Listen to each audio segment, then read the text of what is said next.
Let me tell you something. Mike McDaniel is headed into the pressure cooker season. Yep. Few have reached this threshold, none have crossed. Post Shula, let me tell you something. There's nothing you can do. Not even Welt Rheaume, who, of course, proudly brings you this segment, can actually defend this. Nobody can. Nobody. But Welt Rheaume can defend you. 954-966-4646 anywhere in South Florida. Hell, some of our listeners in Orlando have hired Welt Rheaume. Bankruptcy, condo damage, criminal defense, personal injury, and we are in storm season. So call them before you call these stinking insurance companies. As you see, they don't really help you. You need somebody on your side. Call Welt Rheaume and tell them that Big O sent you. Now, Mike McDaniel is going where few have actually traveled. All right. And it's kind of like the Enterprise. It is kind of like Star Trek. You know, JJ bashed Shula from afar in halftime shows, then took over. He came in with hype. He gave us the hope with the hype, but the games never matched it because he destroyed the offense, did draft a good defense, but never had the balance. Couldn't figure out the offense. Then he gives us Dave Wanstead. And that man went 41-23 in the first 4 years. Before, of course, that final fifth season where it fell apart and Bates and whatever, all that stuff. But what couldn't Wanstead figure out? The offense. So you got Jimmy and you got Wanstead, but you never had the hype with Wani. Nobody really ever bought Wani. I rooted for him personally because he was a good dude, but I never looked at him as a great head coach. He was probably more of a defensive coordinator than anything else. You hand the reins off to Saban, right? And he goes 9-7 and gets you kind of excited, right? He comes up, boom, 6-10 the following year. He sticks his tail between his legs and he runs back to college where he belongs because he can't handle men. He has to be able to boss you around and own you, okay? Then Sperano takes over, and you get the 11-5 season. And there's your second coach that gives you hope all of a sudden.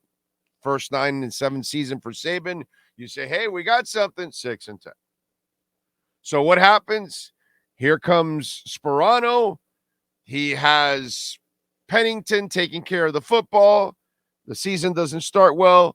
They go Wildcat. They fool a couple of teams. It's a gimmick that helps them. They go 11-5. And we're like, wow, they win the division, an off year for the Patriots because Brady is injured, but then 7-9 and 7-9 and so forth and so forth. So he hit the threshold of hope. Saban gave you the threshold of hope, and then came Mr. Sperano. Rest in peace, nothing personal. I'm not going to get into Philbin. That never gave you any hope. It never gave me hope. I was killed by a lot of you because the day they hired him, I said, this is a disaster of a hire. He'll never be anything, and he can't build a staff, which, by the way, hold that thought. Gase comes in. We think, oh, he's tied to Manning and the 55 points and the 4,000 touchdowns in a season and yada, yada, yada. And Manning says he's a good coach. And 10-6. Hope. The threshold is it's you hit the threshold. Did you cross it? Did you cross it? 6-10, 7-9? I don't think so. Wham! Viagra wore out. In comes Brian Flores. And guess what? He won 9 or 10 games. But what happened to him? He couldn't figure out the offense at all. He couldn't build an offensive staff, couldn't get the best out of Tua. In fact, they didn't believe in Tua. They didn't want him. They didn't want to draft him. Everybody knows he wanted Jordan Love, yada, yada, yada, as we told you first. Anyway, so he gave you a little hope, but really nothing. And in comes Mike McDaniel. And he says, no, I can work with Tua.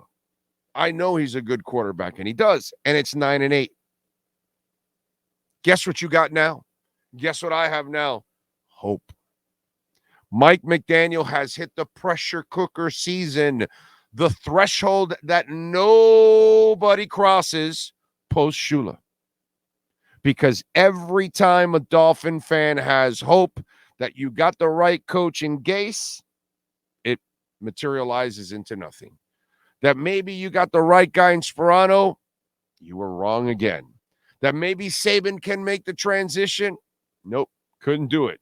That Jimmy could live up to his own hype that he created in halftime shows by trashing Shula and winning what he did in Dallas.